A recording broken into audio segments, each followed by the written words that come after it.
Hello everybody, welcome to another episode of the Micronesian News Broadcast. Our lineup for today: Micare update, Filipino worker banned for FSM, and Nauru won't be bullied by China. All of this on the Micronesian News Broadcast. Cut to intro.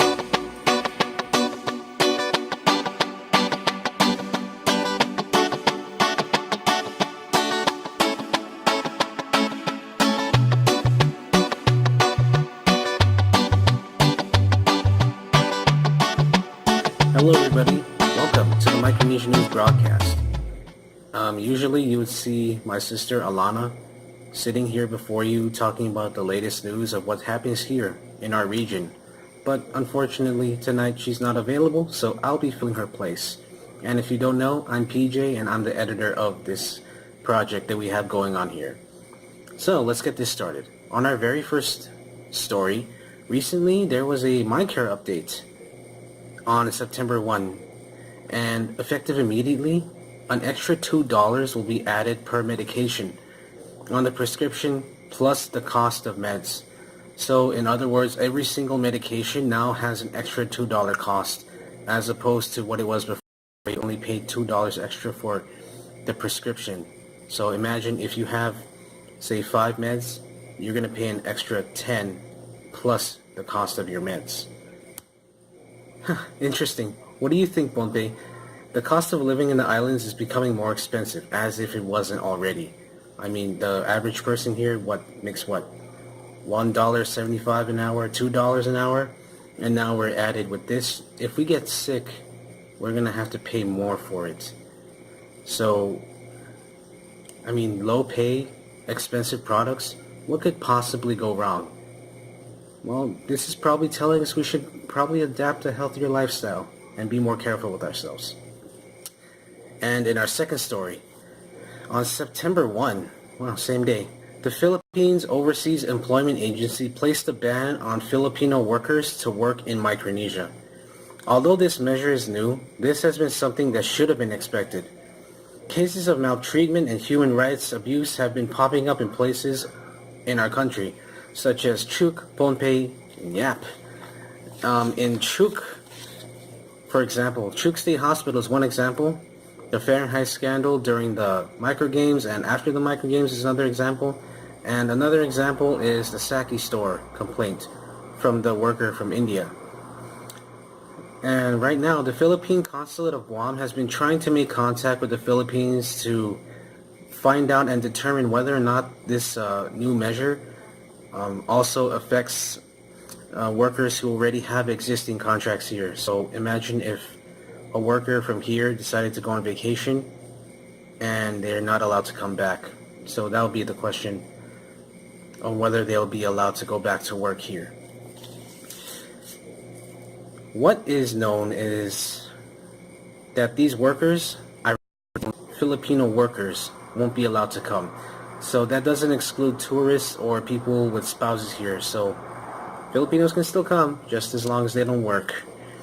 And until such a time when these cases are dealt with and conditions for overseas Filipino workers improve, this will be in effect.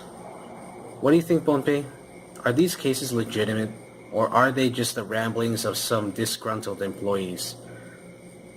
Are they fabrications? Now, when the topic of human rights violations pop up, it's something worth looking into. And in our final story, during the recent PIF meeting, Nauru butted heads with the new and rising influencer of the Pacific region, China. During the meeting, a breach of etiquette was made when the leader of the Chinese delegation demanded to speak before the Prime Minister of Tuvalu, and the leader of Nauru would not have any of it. The Chinese diplomat's attitude was described as brutish and uncouth. Nauru demands an apology for the Chinese diplomats since they did not respect the code of etiquette which allows heads of state to speak before the representatives of a nation, such as delegates or diplomats. And surprisingly, China is also demanding an apology because they believe that Nauru is under the spell of Taiwan. So, let's look at it. Let's try to interpret this. This breach of etiquette shows how strong China's presence in the Pacific is, pouring nearly $1.3 billion into this region alone, which New Zealand, Australia, and the US have all considered their backyards, or, their first, I would say, outposts of defense. But what can we take away from this?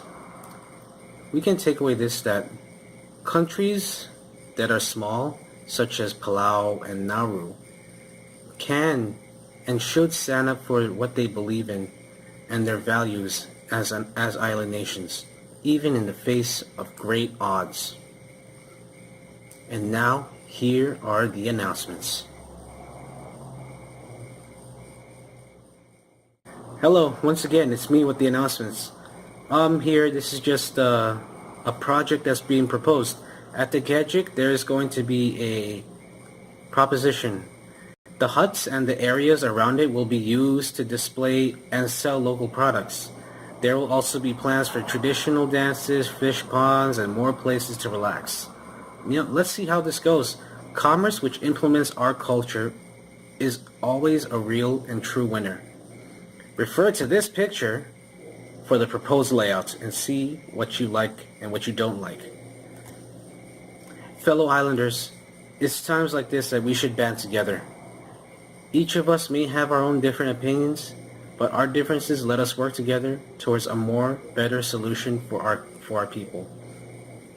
In the news, our Micronesia is under fire for the actions of a few, and it doesn't reflect the way our people live. We were taught fidelity, respect, and to value service. Let's remember this and try to do things our way. And now, here is Norman with the weather report for tomorrow. Hey guys, this is Norman, and this is the weather for tomorrow. 30 degrees Celsius high during the day and 24 degrees Celsius low during the night, with scattered thunderstorms and 50% chance of precipitation and 78% of